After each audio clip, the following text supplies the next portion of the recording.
Cara yang paling efektif ya bagaimana pekerja migran Indonesia akhirnya bisa dihargai di negara-negara penempatan dan juga tetap terhormat ya martabatnya di negara sendiri sebagai pahlawan devisa.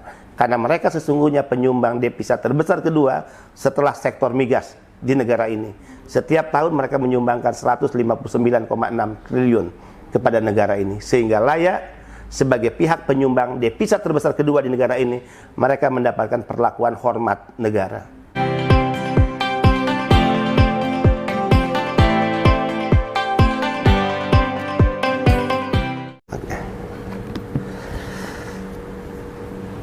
Dengan perubahan Undang-Undang 39 2004 ke Undang-Undang 18 2017, maka BP2MI mengalami transformasi dan tentu mengandung konsekuensi dari perubahan undang-undang ini adalah hal-hal yang sangat prinsip dan fundamental. Dulu secara kelembagaan disebut BNP2TKI, kemudian berubah menjadi BP2MI.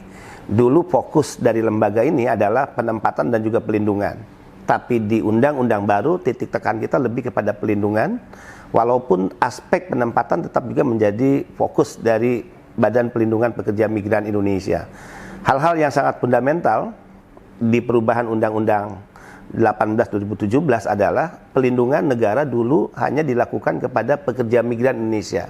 Di undang-undang terbaru mandatnya pelindungan negara diberikan kepada tidak hanya PMI tapi juga keluarga PMI. Dan dulu pelindungan kepada PMI diberikan oleh negara selama PMI bekerja, dan di undang-undang baru mandat pelindungan diberikan tidak hanya kepada PMI selama bekerja, tapi sebelum bekerja, selama bekerja, dan setelah bekerja. 3 aspek pelindungan yang dimaksud di undang-undang adalah aspek hukum, kemudian juga sosial, dan ekonomi. Problem yang sangat krusial yang dihadapi oleh pekerja migran kita adalah satu, terkait kejahatan penempatan ilegal pekerja migran Indonesia ini yang dilakukan oleh para mafia, para sindikat. Kenapa? Karena ini memang bisnis kotor yang sangat menggiurkan. Bisa dibayangkan dari satu PMI yang diberangkatkan secara ilegal, para sindikat bisa mendapatkan keuntungan 20 juta rupiah. Jika itu dikali dalam 1 tahun mereka mampu menempatkan 100.000 para pekerja migran yang diberangkatkan secara ilegal, maka berapa besar keuntungan yang diperoleh oleh mereka. Nah, mereka ini adalah pemilik modal yang secara jumlah sedikit, tapi mereka seolah-olah menjadi kelompok yang untouchable, kelompok yang sulit disentuh secara hukum, karena memang mereka dibackingi oleh oknum-oknum yang memiliki atributif kekuasaan. Saya tidak pernah berbasa-basi untuk menyebutnya. Oknum-oknum yang saya maksud adalah ada oknum TNI, oknum Polri, oknum dari keimigrasian, oknum dari Kementerian Ketenagakerjaan, oknum dari kedutaan besar, dan mungkin juga oknum-oknum yang ada di BP2MI, badan yang saya pimpin. Ini kejahatan internasional, perdagangan orang, human trafficking. Ini kejahatan luar biasa yang tentu saya harus menghadapinya juga secara luar biasa. Sehingga itulah saat tanggal 9 bulan Juni 2020, saya dipanggil Presiden di Istana Bogor. Saya katakan dan saya minta izin kepada Pak Presiden untuk membentuk Satgas dalam memerangi sindikat penempatan ilegal PMI. Dan Presiden cukup tegas mengatakan beliau setuju terkait pembentukan Satgas, dan beliau perintahkan sikat mereka, dan Pak Presiden meminta harus tuntas. Nah, ini jawaban yang sangat luar biasa, ketegasan sikap seorang pemimpin dari seorang presiden sebagai bentuk ya bagaimana seorang presiden ingin memberikan pelindungan kepada pekerja migran Indonesia.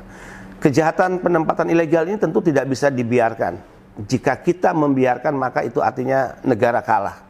Jika kita tidak melakukan apapun, maka orang akan bertanya dan bisa memvonis bahwa negara tidak hadir. Saatnya negara harus hadir, negara tidak boleh kalah dalam melawan sindikat dan mafia penempatan ilegal. Dan selama kurang lebih 1 tahun setelah saya dilantik sebagai Kepala BP2MI, kurang lebih ya sudah 23 penggerebekan. Ini adalah bagian dari pencegahan di lapangan terkait upaya-upaya penempatan PMI secara ilegal, dan dari 23 tindakan penggerebekan pencegahan, 17 kali saya pimpin langsung, dan kurang lebih 700 calon pekerja migran Indonesia yang mampu kita selamatkan sebelum mereka diterbangkan dan berangkat ke negara-negara penempatan. Tentu kita harus prihatin dengan situasi ini karena kita tahu persis resiko yang akan dialami oleh mereka yang diberangkatkan secara ilegal atau tidak resmi, yang akhirnya status PMI adalah PMI unprosedural, mereka adalah orang-orang yang rentan dan dipastikan ya mayoritas akan mengalami berbagai bentuk eksploitasi. Bisa dalam bentuk kekerasan fisik, kekerasan seksual, gaji yang tidak dibayar karena memang mereka tidak pernah terikat oleh kontrak, kemudian pemutusan hubungan kerja secara sepihak karena memang juga tidak diikat dalam perjanjian, mereka bisa diberhentikan kapan saja, kemudian setelah itu dijual ke majikan lain untuk bekerja di tempat yang berbeda ya. Bahkan juga pemberlakuan jam kerja yang melebihi batas. Lebih tragis lagi kalau kita menyaksikan ya apa yang dialami oleh pekerja di laut lepas, mereka yang disebut ABK. Jika mereka mengalami kekerasan di atas kapal dan si pelaku katakan majikan tidak ingin ini menjadi masalah hukum, kemudian kekerasan itu menimbulkan tewasnya para pekerja kita, tidak sedikit mereka yang jenazahnya dilarungkan di tengah laut. Nah, tentu sekali lagi ini saatnya kita memerangi para sindikat, ya tidak boleh negara kalah, saatnya negara harus hadir, dan tentu mereka yang terlibat dalam kejahatan ini termasuk oknum-oknum yang memiliki atributif kekuasaan adalah mereka yang harusnya kita berani memberikan stempel sebagai musuh negara, musuh republik, ya musuh merah putih. Sekali lagi, di luar kejahatan penempatan ilegal, kita sedang berhadapan dengan kejahatan lain, yaitu kejahatan praktek ijon dan rente. Para pekerja migran kita adalah orang-orang yang selama ini hanya memiliki mimpi indah, mimpi satu saat mereka bekerja, mengumpulkan ya tabungan dari hasil kerja mereka, ketika mereka kembali ke tanah air, kemudian tabungan itu ya dikelola menjadi modal usaha. Minimal untuk keluarganya bisa bertahan hidup, minimal generasi penerusnya pendidikannya tidak terputus. Sedikit berhasil dari usaha mereka bisa membeli rumah untuk tempat tinggal, ataupun juga bisa membeli sepetak sebidang tanah untuk kegiatan ekonomi lainnya. Tapi sesungguhnya mimpi indah ini sudah dijarah, sudah dirampok sebelum mereka berangkat dengan praktek ijon dan rente tadi. Karena pekerja migran hanya memiliki mimpi, pertanyaannya adalah dari mana uang untuk mereka bisa mengurus dokumen-dokumen administratif misalnya, jati diri seperti paspor, visa, dari mana uang mereka untuk mobilisasi transportasi dari rumah ke penampungan, kemudian dari penampungan ke bandara, dari bandara tiket untuk mereka terbang ke luar negeri, atau juga kebutuhan untuk mereka makan selama di penampungan. Nah, inilah yang di cover ya oleh para sindikat melalui calok mereka di tempat-tempat penampungan atau pihak-pihak yang ditugaskan menghandling mereka, yang awalnya para pekerja migran menganggap mereka sedang berhadapan dengan dewa malaikat, dewa penolong atau sinterklas ya, yang ternyata uang-uang yang sebagai bentuk penanganan kebutuhan-kebutuhan PMI tadi itu diakumulasi menjadi hutang. Nah, itulah awal mereka terjerat dalam hutang, dalam praktek ijon rente yang akhirnya mereka harus membayar kurang lebih 8 sampai 10 kali 10 bulan mereka gajian. Jadi 8 sampai 10 bulan mereka gajian, sebetulnya mereka tidak menerima apa-apa karena langsung dipotong atas hutang yang dipinjamkan ya, bagian dari penanganan awal sebelum PMI berangkat ke negara-negara penempatan. Ini artinya selama 10 bulan mereka tidak menerima apa-apa dari gajinya. Mereka malu karena sudah berjanji akan mengirim dana setiap bulan kepada keluarga, kepada anak-anaknya, keluarganya. Ya, kemudian mereka butuh juga biaya hidup, katakan sekalipun tidak seberapa di negara penempatan, akhirnya mereka terjebak pada pinjaman yang kedua, hutang yang ketiga dan seterusnya. Sehingga banyak dari mereka yang kembali ke tanah air memang tidak memiliki apa-apa kecuali hanya baju di badan. Itu pun jika tentu mereka kembali dalam keadaan selamat secara fisik. Tapi bagaimana dengan mereka yang harus mengalami berbagai bentuk eksploitasi, sekali lagi kekerasan fisik, kekerasan seksual, gaji yang tidak dibayar, dan tidak sedikit dari mereka yang akhirnya depresi, hilang ingatan, ya, dan juga cacat secara fisik. Ya, ada PMI yang harus mengalami luka bakar sampai 60-70% badannya. Ibu Sugiem di Jawa Tengah Pati harus kehilangan penglihatan dua matanya selain tangannya yang disetrika, dan ini adalah fenomena yang hampir secara umum ya dialami oleh para pekerja migran dan khususnya mereka yang diberangkatkan secara tidak resmi. Jadi negara harus benar-benar saatnya hadir dan hukum harus kita paksa bekerja. Kita tidak boleh memberi kesempatan di otak, di kepala para mafia hanya karena mereka ya pemilik uang, seolah-olah dengan uang yang mereka miliki mereka bisa mengendalikan negara ini. Seolah-olah dengan uang yang mereka miliki seolah-olah mereka bisa mengatur dan membeli aparatus di negara ini. Bendera merah putih harus berkibar di tiang tertinggi dan tidak boleh ada bendera partai politik, bendera perusahaan-perusahaan yang mencoba berkibar lebih tinggi dari bendera merah putih. Ya, bendera kebangsaan kita, bendera negara kita. Selanjutnya, secara persentase ini kan ada beberapa wilayah yang menjadi sasaran penempatan pekerja migran di Indonesia. Yang pertama ada kawasan Asia Pasifik dan Eropa dan Timur Tengah. Yeah. Secara persentase selama Bapak ditunjuk sebagai kepala badan, wilayah negara mana saja yang paling tinggi angka kriminalnya itu? Ya, yang paling tinggi adalah di Timur Tengah ya. Dan kedua tentu Malaysia. Ini dua negara yang memberi kontribusi besar terjadinya banyak kekerasan ya yang dialami oleh para pekerja migran kita. Dan tentu negara-negara yang lainnya, tapi penyumbang terbesar dari masalah-masalah yang dialami oleh para pekerja migran, sebagaimana juga yang menjadi kantong terbesar penempatan adalah Timur Tengah dan juga Malaysia. Sekali lagi, ya, untuk menghadapi kejahatan penempatan ilegal kami sudah membentuk Satgas, ya, Satgas Pemberantasan Sindikat, dan untuk memerangi praktik ijon rente, kami sudah mengeluarkan peraturan badan nomor 9 tahun 2020, yaitu pembebasan biaya penempatan. Ini mudah-mudahan kebijakan yang bisa menyelamatkan ya dan mengurangi atau bahkan menghilangkan praktek penempatan ilegal PMI, sekaligus juga menghilangkan praktek ijon dan rente yang selama ini membebani para pekerja migran kita. Ya, terkait dengan rencana strategis kepala badan dalam tahun 2021 ini apa? Rencana strategis untuk baik penempatannya atau pengentas persoalan-persoalan yang dialami oleh PMI kita. Yang pasti kalau kita ingin mengurangi atau menghilangkan penempatan ilegal, maka ini penyelesaiannya pertama harus diselesaikan dari hulu.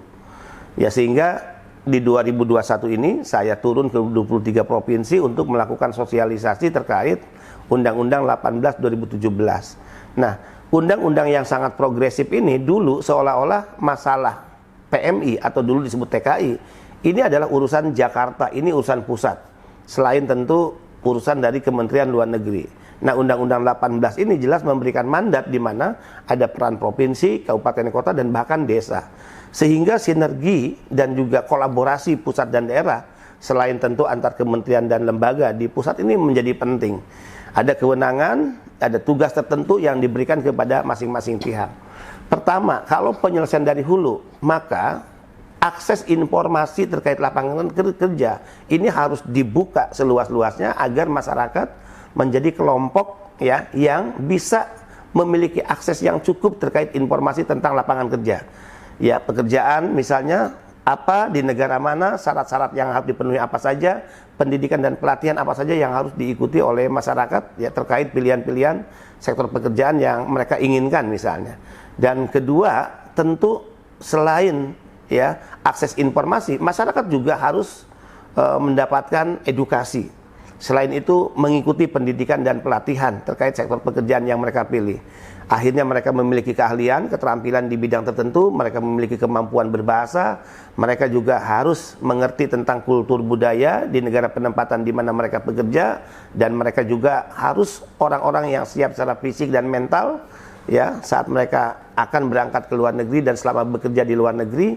Selain tentu karena mereka bekerja cukup lama, 2, 3, 4 tahun atau setelah itu mereka memperpanjang kontrak kerja, kemantapan ideologi bagi anak-anak bangsa kita ini juga harus dijaga. Mereka boleh bekerja di negara-negara penempatan, berbagai kawasan, tapi mereka harus tetap menjadi Indonesia.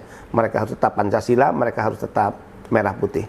Ini ada yang menarik nih terkait dengan rencana dari Kepala Badan untuk zero cost atau setiap penempatan tenaga kerja luar negeri itu tidak ada biaya. Sementara yang kami ketahui di lapangan, CPMI itu kan tentu ada medical check up-nya, ada bikin paspor dan lain sebagainya. Apakah itu bagian dari tanggung jawab CPMI-nya atau dibebankan oleh pelaku usahanya atau P3MI-nya? Iya, kebijakan pembebasan biaya penempatan ini sebetulnya bukan kemauan dari kepala badan ya. Ini adalah perintah Undang-Undang 18 2017 di pasal 30 strict menyebut tentang pembebasan biaya penempatan. Idealnya adalah semua pekerja migran Indonesia itu dibebaskan biaya-biayanya, mereka menjadi pihak yang tentu tidak boleh dibebani dengan segala bentuk pembiayaan ya. Namun karena kita sadar persis keuangan negara terbatas, peraturan badan itu baru memberikan pembebasan biaya penempatan kepada 10 sektor pekerjaan, misalnya supir keluarga, ya, kemudian pengasuh bayi, kemudian juga pengasuh lansia, mereka yang bekerja di taman, ya, di ladang, mereka yang bekerja sebagai ABK di laut lepas. Jadi 10 sektor pekerjaan ini adalah 10 sektor yang rentan eksploitasi. Tentu di luar itu tetap mereka menjadi pekerja yang harus ya dibebani dengan biaya-biaya penempatan karena kemampuan negara. Dan jika kita jawab lebih jauh, dari 14 komponen yang selama ini menjadi beban PMI, apa saja yang menjadi prioritas untuk dibebankan? Apa untuk dibebaskan pembebanan biayanya? Karena juga kita masih terbatas secara fiskal, maka dari 14 komponen biaya itu pertama fokus kita adalah biaya pendidikan dan pelatihan, dan kedua adalah sertifikasi kompetensi.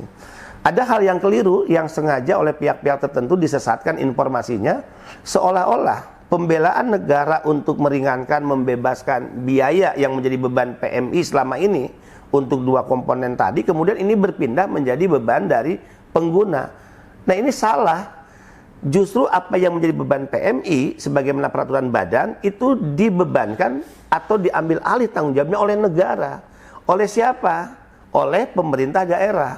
Kenapa pemerintah daerah? Karena di pasal 40 dan 41 mandat penyelenggaraan pendidikan dan pelatihan untuk menciptakan pekerja yang memenuhi kualifikasi dan kompetensi, memiliki keterampilan dan keahlian di bidang tertentu termasuk kemampuan berbahasa. Yang dulu PMI mengeluarkan biaya untuk mengikuti pelatihan dan pendidikan itu, pendidikan pelatihan itu diselenggarakan oleh Pemda. Berarti Pemda lah yang menyiapkan anggaran untuk penyelenggaraan pendidikan dan pelatihan itu. Bukan dibebankan kepada pihak pemberi kerja. Ada pertanyaan, bagaimana dengan kondisi daerah yang tentu kondisi fiskalnya tidak sama? Daerah belum mampu menganggarkan. Tidak perlu khawatir. Kami sudah menyiapkan skema yang kedua, di mana jika pemerintah daerah menghadapi kesulitan fiskal, pembiayaan pendidikan pelatihan minimal untuk 2 komponen tadi, yaitu biaya penyelenggaraan pendidikan dan pelatihan dan sertifikasi kompetensi, lagi-lagi PMI tidak perlu mengeluarkan biaya uang sendiri, apalagi harus menjual harta benda, apalagi harus meminjam uang kepada rentenir. Maka skema pinjaman lunak dari perbankan nasional itu sudah kita siapkan. Maksimal pinjaman adalah 25 juta untuk setiap pekerja migran Indonesia.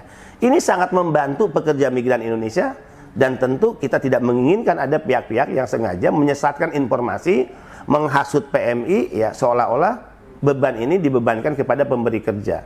Itu tidak mungkin, dan itu bohong besar atau bisa dikatakan hoax ya, yang sengaja disebarkan oleh pihak tertentu. Dan kami tahu siapa pihak tertentu yang tidak setuju dengan pembebasan biaya sehingga mereka menghasut CPMI adalah mereka yang selama ini berpraktek sebagai ya ijon dan rente, para rentenir.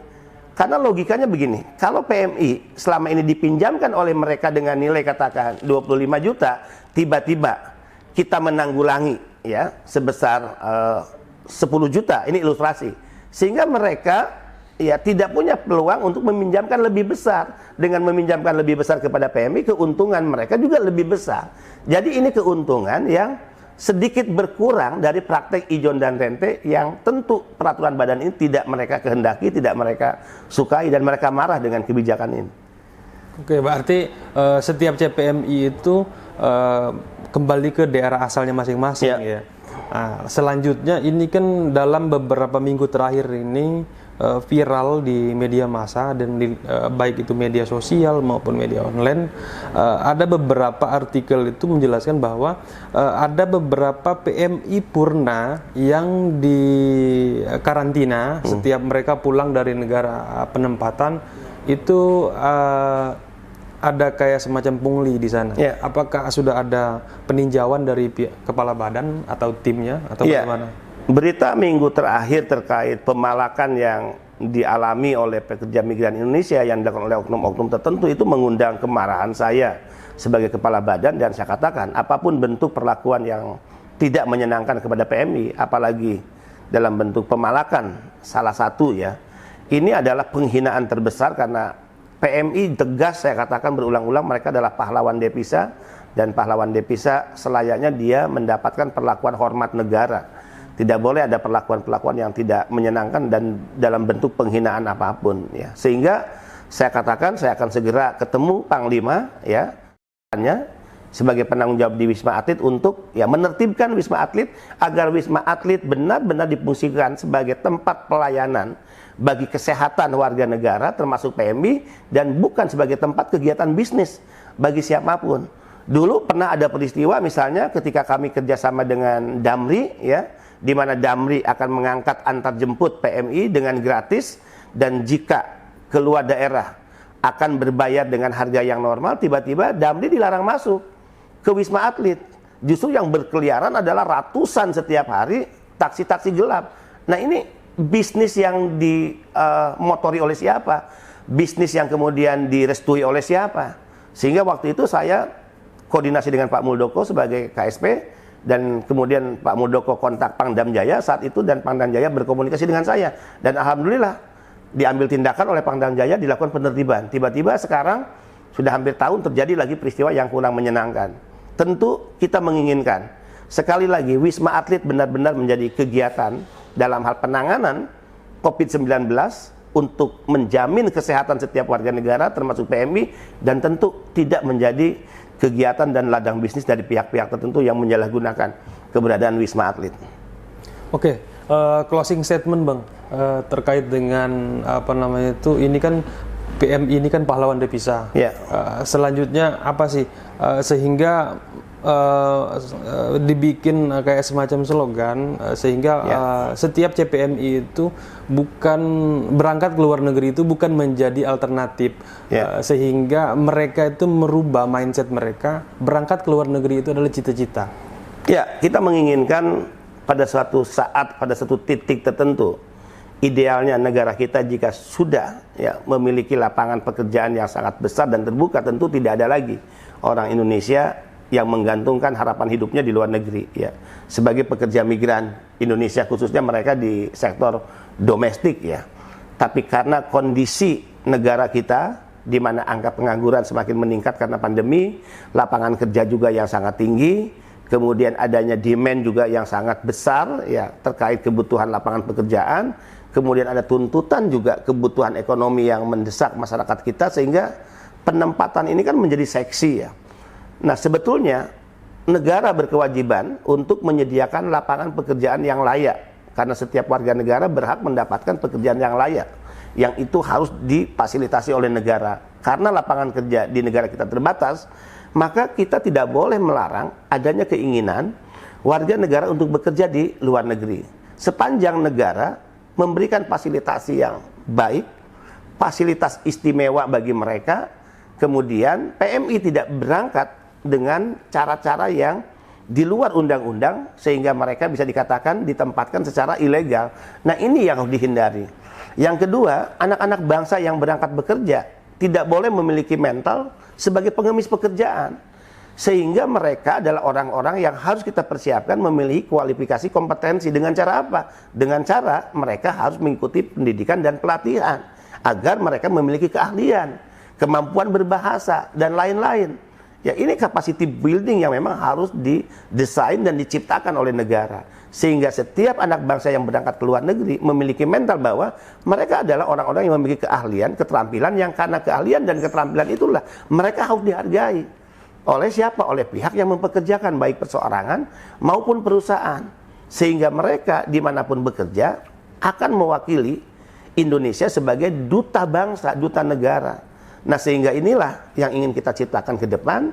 Kita lakukan upaya-upaya pencegahan penempatan ilegal untuk mengurangi segala bentuk resiko eksploitasi, tapi kebutuhan lapangan kerja di luar negeri dan juga tentu persiapan mereka yang akan berangkat ya dalam memenuhi lapangan kerja di luar negeri adalah orang-orang yang memenuhi kualifikasi dan kompetensi. Ini cara yang paling efektif ya, bagaimana pekerja migran Indonesia akhirnya bisa dihargai di negara-negara penempatan dan juga tetap terhormat ya martabatnya di negara sendiri sebagai pahlawan devisa.